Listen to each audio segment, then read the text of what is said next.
Bismillahirrahmanirrahim. Sidang Jemaah Masjid Darul Ghufran. Assalamualaikum warahmatullahi wabarakatuh. Alhamdulillah wa bihi nasta'inu ala umurid dunya wa din. Wassalatu wassalamu ala Rasulillah wa ala alihi wa ashabihi wa man tabi'ahu bi ihsanin ila yaumiddin. Amma ba'd. Astaghfirullahal azim. Sidang Jemaah Masjid Darul Ghufran, alhamdulillah sekali lagi kita bertemu dalam tafsir bertema episod yang ke-17.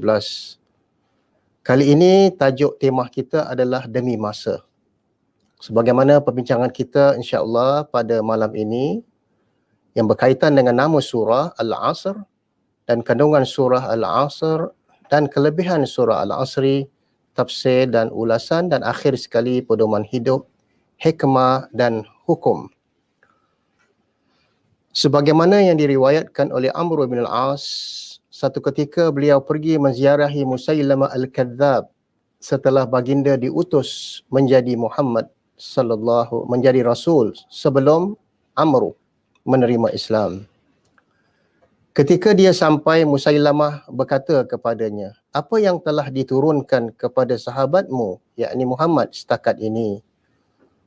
Amr berkata, "Sesungguhnya telah turun surah yang pendek dan padat." Dan Musailamah berkata, "Apakah dia?" Amr menjawab, "A'udzu billahi minasyaitonir rajim. Bismillahirrahmanirrahim. Wal 'asr. Innal insana lafi khusr. Illa alladhina amanu wa 'amilus shalihat. وَتَوَاصَوْا بِالْحَقِّ وَتَوَاصَوْا بِالصَّبْرِ." Yang bermaksud demi masa, sesungguhnya manusia itu berada dalam kerugian kecuali orang-orang yang beriman dan beramal saleh, serta saling berpesan agar menurut kebenaran dan berpesan-pesan agar bersabar dalam menghadapi halangan. Surah ini dinamakan Al-Asr kerana pada permulaan surah ini Allah bermula dengan sumpahnya wal asri. Sebagaimana yang telah kita ambil pada surah-surah yang lain seperti wadduha, wal asri, wasyamsi waduhaha, wal adiyati dhabha. Waw di sini adalah wawul qasam, yakni Allah bersumpah demi sesungguhnya manusia itu berada dalam kerugian. Allah memutuskan hukumannya dengan janji yang amat buruk. Justru itu Allah Subhanahu wa taala menjanjikan kerugian kepada semua manusia, melainkan mereka yang dikaruniakan 4 perkara dasar. Yakni pertama, illal ladzina amanu, beriman. Yang kedua, beramal soleh. Yang ketiga, memberi nasihat dengan kebenaran. Serta yang keempat, memberi nasihat dengan sifat kesabaran. Sidang Jemaah Masjid Darul Ghufran, dalam menyampaikan nasihat dengan kebenaran dan memberi nasihat dengan sifat kesabaran bukanlah satu perkara yang mudah. Imam Ar-Razi mengatakan ayat ini menunjukkan bahawa kewajipan menegakkan al-haq, kebenaran, adalah sesuatu cabaran yang amat berat dan besar risikonya sebagaimana yang dihadapi oleh sekalian para nabi dan rasul. Maka di sini surah ini menjelaskan prinsip-prinsip utama seorang Islam dan hala tuju hidupnya, serta melakarkan suatu perlembagaan hidup bagi masyarakat manusia amnya. Allah bersumpah dengan Al-Asri yang bererti masa ataupun detik masa yang mengandungi segala jenis keajaiban dan tanda-tanda kekuasaan Allah Subhanahu wa taala. Kata Dr. Wahbah Az-Zuhaili, ini menunjukkan hikmah ataupun kebijaksanaan Allah bersumpah demi masa. Pasti di sana ada hikmah dan rahsia yang begitu besar yang berkaitan dengan kehidupan manusia. Ada pepatah Arab mengatakan al-waqtu kas-saif. In lam taqta'hu qata'aka. Masa itu diibaratkan sebagai pedang.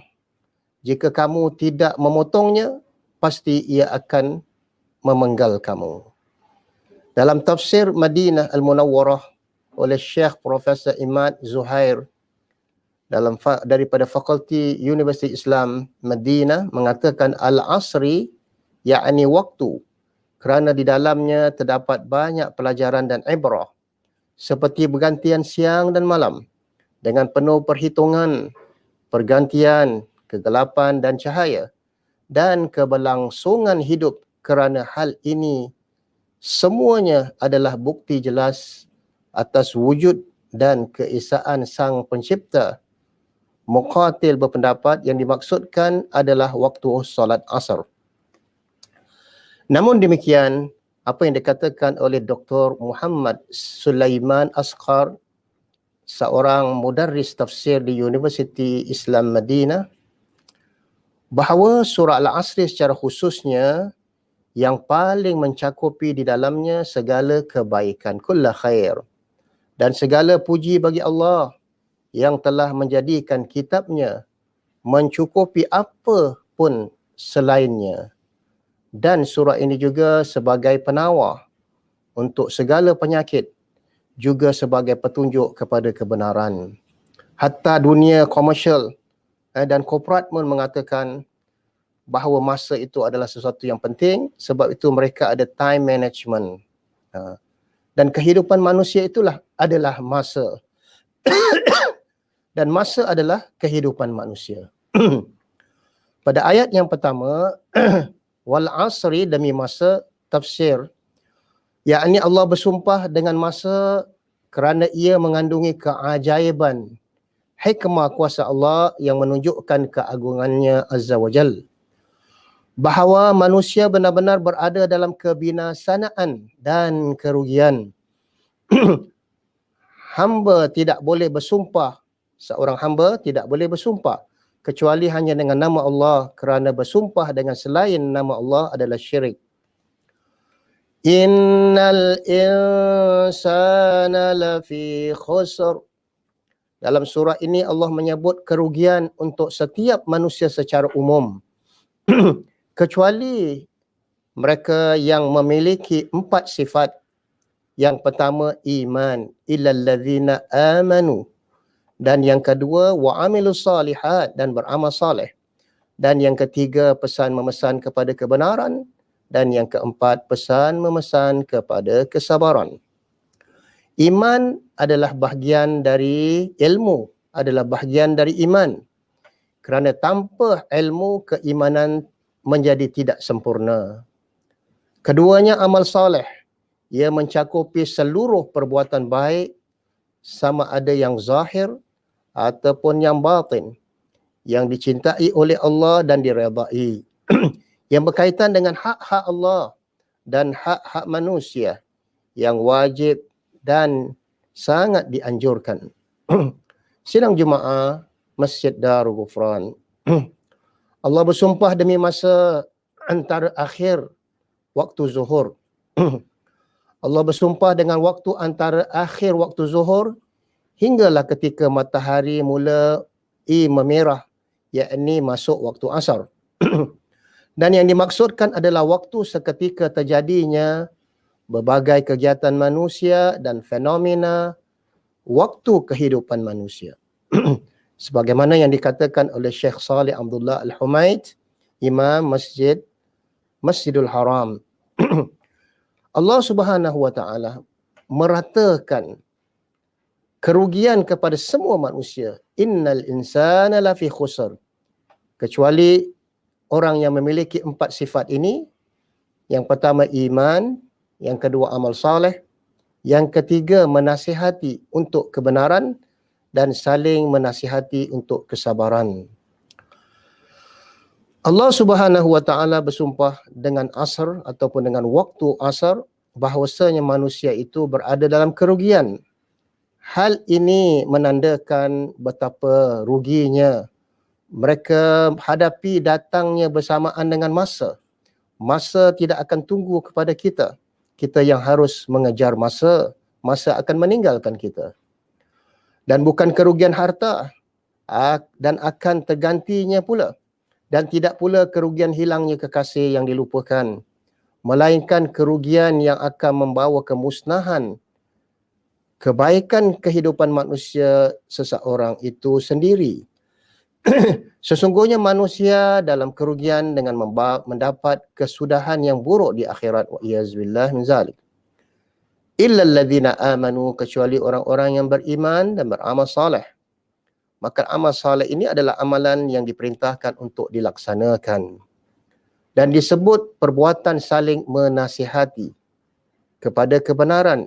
Illa alladhina amanu wa tawasaw bil haqq wa tawasaw bis sabr. Padahal termasuk amal saleh, makna pesan memesan kepada kebenaran juga termasuk amal saleh. Sebagai penyebutan hal yang khusus setelah yang umum, agar ia menjadi perhatian bagi kita. Al-Quran menjelaskan bahawasanya iman itu selalunya bersama dengan amal. Ia saudara kembar, tidak dapat dipisahkan. Begitu juga faktor yang ketiga, waw adalah wawul ataf, makna berterusan. Illal ladzina amanu wa amilus salihat wa tawasaw bil haqq wa tawasaw bis sabr. Makna keempat-empat waw ini adalah wawul ataf, maknanya dia beriring, sepadu. Maka bahagian dari hal yang diperintahkan adalah memberi petunjuk kepada orang lalu menuju kebenaran, kembali kepada agama Allah. Termasuklah mengajar hal-hal yang berkenaan dengan hidayat, taufiq, dan begitu juga Islam sebagai satu cara hidup. Begitu juga apa yang dikatakan oleh Imam Asy-Syafi'i rahimahullah. Laula an anzalallahu illa bihadhihi surah lakafathu. Kalau sekiranya, kata Imam Syafi'i, Allah tidak menurunkan lain surah, hanya surah Al-Asr ini sahaja sudah memadai. Namun itu bukanlah maksud ucapan Imam Syafi'i rahimahullah bahawa surah ini cukup untuk semua makhluk pada seluruh syariat Allah. Tetapi maksudnya adalah bahawa surah ini sangat komprehensif dan kamil dan sempurna dalam pesan memesan kepada kebenaran dan pesan memesan kepada kesabaran. Mana tidak cukup iman kita itu hanya dengan beramal soleh. Setiap manusia yang berakal, jika dia mengetahui bahawa dirinya dalam kerugian, kecuali yang memiliki 4 sifat yang sempurna ini, maka marilah sama-sama kita berusaha ke arah menyempurnakan iman kita dengan ciri yang ketiga, yakni watawasaw bil haqq watawasaw bis sabr. Kelebihan dan keutamaan surah Al-Asri. At-Tabrani daripada Ubaidullah ibn Hafaz berkata, ada 2 lelaki dari sahabat Rasulullah sallallahu alaihi wasallam. Ketika keduanya bertemu, maka mereka tidak akan berpisah kecuali salah seorang daripada mereka akan menutup dengan membaca surah Al-Asri sampailah ayat terakhir. Lalu yang seorang lagi memberi salam kepada yang lain, barulah mereka akan berpisah. Itulah satu sunnah dan budaya hidup para sahabat ridwanullahu alaihim setiap kali mereka bertemu dalam majlis ilmu dan setiap kali mereka hendak berpisah. Sebagaimana riwayat Imam Baihaqi daripada Abu Khuzaifah. Seterusnya, Dr. Wahab Az-Zuhaili dalam tafsirnya Al-Munir, seorang faqih berasal daripada Suriah, mengatakan bahawa Allah bersumpah dengan waktu ataupun zaman kerana di dalamnya ia seolah-olah seperti jembatan yang berjalannya siang dan malam, silih bergantinya siang dan malam.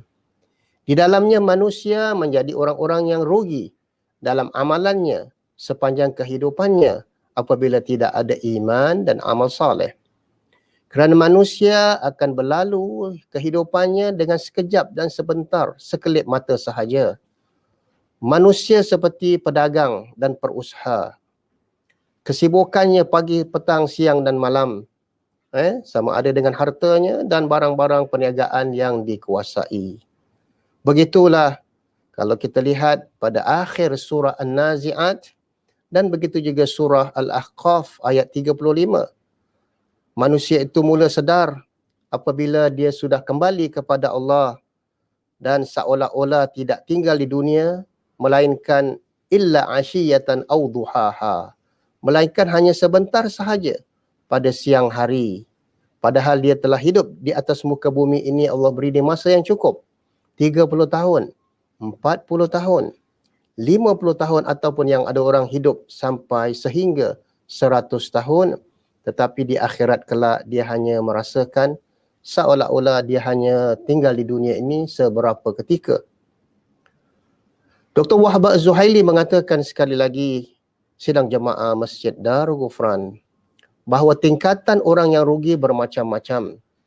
Ada yang rugi secara mutlak, seperti keadaan orang yang rugi di dunia maupun di akhirat. Dia tidak mendapatkan kenikmatan dan berhak mendapat neraka jahim, wa'iyaz billah min zalik. Dan ada pula, kata Dr. Wahab Az-Zuhaili, orang yang rugi di sebahagian sisi sahaja. Kerana itu Allah menyebutkan kerugian untuk manusia secara umum, kemudian Allah terus menjurus kepada secara khusus dengan 4 sifat, yakni sifat yang ketiga dan yang keempat. Iman terhadap apa yang diperintahkan oleh Allah, yakni bukan hanya sekadar beriman kepada Allah sahaja, bahkan sempurnanya iman dengan ilmu. Ilmu adalah sebahagian daripada iman. Tanpa ilmu, keimanan menjadi tidak sempurna. Amal salih illal ladzina amanu wa amilus salihat, ayat yang kedua. Amal salih ini mencakupi seluruh perbuatan baik, tak kira sama ada yang zahir ataupun yang batin, yang berkaitan dengan hak-hak Allah dan hak-hak manusia yang perlu dilaksanakan. Begitu juga hak terhadap diri seseorang dan begitu juga terhadap keluarganya dan anak-anaknya. Sidang jemaah Masjid Darul Ghufran, selanjutnya Dr. Omar Abdullah Al-Muqbil, seorang profesor Fakulti Syariah Universiti Qasim di Saudi Arabia, mengatakan bahawa sesungguhnya manusia itu rugi kecuali orang-orang yang beriman kepada Allah dan Rasulnya, yakni beramal soleh sesuai apa yang telah diperintahkan oleh Allah Subhanahu wa taala. Bukan semua yang dikerjakan itu dianggap amal soleh, melainkan apa yang diperintahkan oleh Allah sesuai dengan syariatnya dan mengikut sunnah Rasulullah sallallahu alaihi wasallam. Yang ketiga, watawasau bil haq, saling menasihati dalam kebenaran, iaitu beramal sesuai dengan syariat Allah berupa keimanan dan bertauhid kepada Allah, mengerjakan perintah-perintahnya dan meninggalkan larangan-larangannya. Orang yang menasihati sebahagian yang lain dengan kebenaran dan sentiasa mendorong dan menganjurkan, tidak kira sesama teman, sesama adik-beradik, ahli keluarga ataupun teman sepejabat tadi. Seharusnya misi hidup sebagai seorang Muslim, tidak kira di mana sahaja dia berada, dia akan sentiasa watawasau bil haq watawasau bis sabr, saling beriman dan mengerjakan amal soleh dan saling juga menasihati antara satu sama lain dengan kebenaran. Kerana dalam hadis yang lain, Nabi SAW mengatakan, ad-dinun nasihah, agama itu adalah nasihah. Maka itu wajib yang dianjurkan saling menasihati dengan kebenaran, yakni al-haq yang berdasarkan kepada wahyu. Sebahagian orang menasihati sebahagian yang lain dengan kebenaran, mendorong dan menganjurkan dan saling memberi motivasi antara satu sama lain. Sidang jemaah Masjid Darul Ghufran, namun saling menasihati dengan kesabaran adalah dalam ketaatan kepada Allah. Bersabar menjauhi maksiat bersabar atas ketentuan-ketentuan Allah yang menyakitkan apabila dia diuji. Lebih-lebih lagi keadaan kita pada hari ini, kita telah diuji oleh Allah Subhanahu Wa Taala hampir setahun dengan penularan COVID-19 dengan dua hal pertama, yakni illal ladzina amanu wa amilus solihat, maka akan sempurnalah apabila seseorang itu melaksanakan dua lagi hal yang diperintahkan oleh Allah, yakni watawassaw bil haqq watawassaw bis sabr, dengan pesan memesan kepada kebenaran dan pesan memesan kepada kesabaran dalam menyempurnakan masyarakat yang berada di sekelilingnya. Sidang jamaah yang dirahmati Allah, dua hal yang mesti selalu saling berdamping dengan kita, orang yang beriman. Kalau tidak, iman kita tidak sempurna, yakni saling pesan memesan, nasihat dengan kebenaran dan kesabaran. Namun demikian, perkara ini tidak mudah untuk dilakukan. Kita perlu membekalkan diri kita dengan ilmu pengetahuan dan kefahaman Islam yang betul, dan kita mempunyai tasawur Islam yang syumul ataupun sempurna. Memberi wasiat ataupun nasihat kepada kebenaran tanpa adanya kesabaran bagaikan seorang yang menyembah Allah dengan berada di tepi, dan orang yang memberi nasihat dengan kesabaran tanpa kebenaran seperti orang yang tidak cukup bekal di dalam perjalanannya. Illal ladzina amanu wa amilus solihat, kecuali orang-orang yang beriman dan beramal soleh, dan mereka tidak saja beriman kepada Allah tetapi juga mengerjakan amal soleh secara istiqamah dan berterusan. Kerana iman tidak cukup tanpa amal soleh, dan begitu juga amal soleh tidak cukup melainkan beriman kepada Allah. Dan yang ketiga adalah watawassaw bil haqq watawassaw bis sabr. Maka seterusnya kita lihat ayat yang ketiga dan keempat mencakupi seluruh perbuatan baik, sama ada yang zahir ataupun yang batin. Dan selanjutnya ayat yang keempat, saling menasihati dengan kebenaran merupakan iman dan amal soleh. Dan sebahagian orang menasihati antara satu sama lain dengan kebenaran, mendorong dan berdakwah pagi, petang, siang dan malam, tidak kira di mana sahaja kita berada. Namun, kita perlu melengkapkan dengan sifat kesabaran. Saling menasihati dengan kesabaran adalah dalam ketaatan terhadap Allah, bersabar menjauhi apa saja larangan Allah dan ketentuan-ketentuan, sama ada qada dan qadar Allah Subhanahu Wa Taala di atas diri kita. Dengan dua hal pertama tadi, seorang menyempurnakan dirinya dengan dua hal yang lain, yakni watawassaw bil haqq watawassaw bis sabr. Kalau tidak, imannya masih tergantung ataupun tidak sempurna. Maka para ulama membahagikan kesabaran itu kepada tiga bahagian. Pertama, kesabaran dalam ketaatan kepada Allah. Kerana dalam kita nak mentaati Allah SWT, kita memerlukan kesabaran yang panjang. Kedua, kesabaran dalam menjauhi perkara-perkara yang diharamkan oleh Allah SWT. Dan ketahuilah yang ketiga, kesabaran menghadapi apapun ketentuan-ketentuan takdir Allah, sebagaimana hari ini kita telah diuji dengan penularan COVID-19 sudah hampir 1 tahun. Kita lihat keadaan fenomena, bagaimana keadaan manusia. Kita telah mendapat khabar rupa-rupanya ada 300,000 pekerja-pekerja Malaysia yang berada di Singapura tidak bertemu dengan anak isteri mereka dan tidak dapat pulang ke kampung halamannya. Bahkan selain daripada pekerja-pekerja Malaysia, ada juga pekerja yang daripada India, Pakistan, Bangladesh, Filipina dan sebagainya. Mereka juga menghadapi cabaran dan begitu juga fitnah, ujian daripada Allah SWT. Mereka juga sangat penting menghayati ayat ini, watawassaw bil haqq watawassaw bis sabr, kerana segala ketentuan semualah berada dengan naungan qadar Allah Subhanahu Wa Taala. Yang dimaksudkan dengan sabar adalah menahan diri dari hal yang diinginkan oleh hawa nafsu Dan ini merupakan bahagian daripada akhlak yang mulia. Kesabaran dalam ketaatan banyak daripada manusia yang merasa malas, berat kakinya hendak melaksanakan solat berjemaah di masjid. Maka ia telah dikalahkan oleh hawa nafsunya dengan mengatakan tak apalah, aku solat di masjid sahaja, di rumah sahaja. Jadi ini aku telah mendapatkan laksana kewajipan dengan sifat lemah.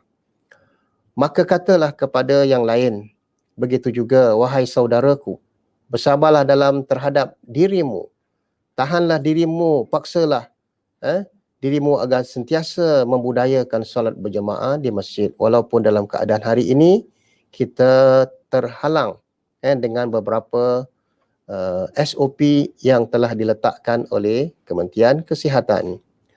Banyak orang yang ketika ini melihat zakat harta yang banyak, timbulnya kekikiran, merasa sangat sayang dan bimbang terhadap hartanya. Dia mengatakan, apakah apabila aku mengeluarkan harta dan infak fi sabilillah, adakah aku akan menjadi miskin dan sebagainya. Namun sebenarnya apabila dia bersabar dalam mentaati perintah Allah, Allah akan menambarkan rezekinya melipat kali ganda. Maka akhir sekali kita menghayati sekali lagi ciri-ciri mukmin yang sejati dalam surah Al-Asri ini. Soalannya bagaimana hendak kita menghiasi diri kita dengan 4 sifat ini dan berusaha membebaskan diri kita daripada kerugian. Kita hendak keluar daripada alam kerugian dan senantiasa setiap detik amalan yang kita kerjakan hari ini mendapat pahala dan ganjaran daripada Allah.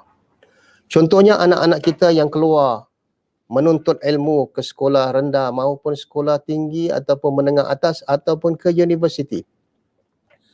Masa yang telah banyak mereka habiskan, pastinya mereka akan rugi kalau sekiranya mereka tidak berniat, tidak menjatuhkan niat bahawa menuntut ilmu itu merupakan ibadah dan membuat kajian-kajian ataupun assignment sekolah itu merupakan jihad fi sabilillah. Barulah ia merasakan ada ertinya setiap masa yang dia habiskan. Begitu juga pada musim-musim peperiksaan, mereka akan berjaga malam. Mereka akan murajaah pagi, petang, siang dan malam. Semuanya tidak akan sia-sia kerana Allah Subhanahu wa taala akan menjadikannya sebagai ibadah dan jihad fi sabilillah. Kita sentiasa memohon kepada Allah agar menjadikan kita dan keluarga kita termasuk orang yang beruntung dan sentiasa mendapat taufik pada setiap detik kehidupan kita, setiap nafas yang kita tarik dan begitu juga nafas yang keluar, dan setiap langkah-langkah dalam kita menuju ke rumah Allah. Satu langkah Allah angkatkan dosa kita dan satu langkah lagi Allah mengangkatkan derajat kita agar sentiasa kehidupan kita ini penuh erti dan kita terus mendidik anak isteri kita agar senantiasa menghargai nilai masa dan sentiasa melengkapkan apapun kehidupan mereka, kegiatan mereka setiap hari, semuanya di bawah naungan watawasau bil haq watawasau bis sabr. Maka akhirnya kita sentiasa memohon kepada Allah Subhanahu wa taala sebagaimana Engkau telah menguji mereka dengan penularan virus 19 ini agar mereka terus beristiqamah, agar mereka terus bersabar dan redha dengan qadar ini, dan mudah-mudahan mereka kembali kepada Allah dalam keadaan radiyatan mardiyah. Maka sekali lagi kita ingat 4 ciri-ciri mukmin sejati. Yang pertama beriman, yang kedua mengerjakan amal saleh, yang ketiga pesan memesan kepada kebenaran, dan yang akhirnya pesan memesan kepada kesabaran. Aqulu qawli hadza wa astaghfirullah li wa lakum wa li jami' muslimin wa astaghfirullah li wa lakum wa li jami' muslimin. Subhanakallahumma wa bihamdika asyhadu an la ilaha illa anta astaghfiruka wa atubu ilaik. A'udzu billahi minasyaitonir rajim. Bismillahirrahmanirrahim. Wal 'asri innal insana lafi khusr illa alladhina amanu wa 'amilus salihat wa tawasaw bil haqq wa tawasaw bis sabr. Wassalamualaikum warahmatullahi wabarakatuh.